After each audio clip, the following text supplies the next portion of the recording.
তো হ্যালো বন্ধুরা, তোমরা সবাই কেমন আছো? আশা করছি ভালো আছো, আর ভালো না থাকলে জবরদস্ত ভালো থাকার চেষ্টা করো। তো বন্ধুরা, আজকে একদম সহজ সরল নিয়মে পদ্ধতিতে আজকে দেখাচ্ছি প্লে স্টোর থেকে কিভাবে জিমেল খোলা যায়। জিমেল ছাড়া যে কোনো কাজে লাগে না, সেই জিমেল আজকে সহজ সরল পদ্ধতিতে দেখাচ্ছি বন্ধুরা।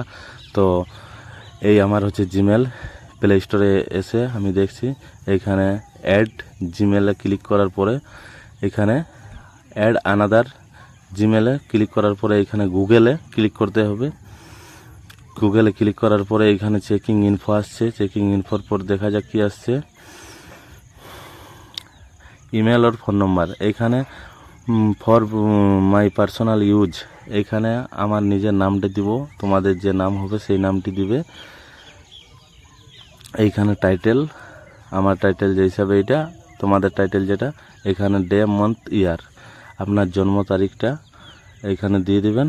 আমারটা আমি দিয়ে দিয়েছি, সহজ। তারপর আসছে জেন্ডার, এখানে ছেলে হলে মেল, মেয়ে হলে ফিমেল। আমি এখানে ছেলে যে হিসাবে সেই জন্য আমি মেল দিয়েছি।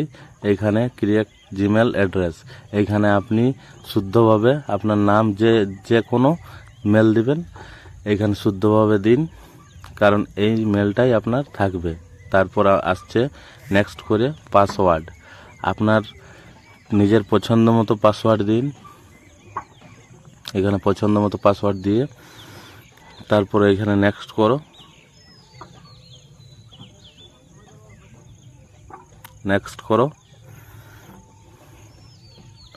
এটা স্ক্রিনশট নিয়েও রাখতে পারো।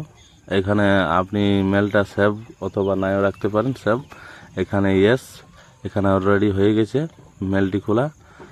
এখানে আই এগ্রি করে। তো বন্ধুরা, আমার এই ভিডিওটি ভালো লাগে থাকলে লাইক, কমেন্ট, শেয়ার, সাবস্ক্রাইব করো। সাবস্ক্রাইব করতে ভুলো না বন্ধুরা। এখানে হয়ে গেছে গুগল সার্ভিস, এর মানে হচ্ছে অলরেডি মেলটা সাকসেসফুল হয়েছে। নেটের কারণে একটু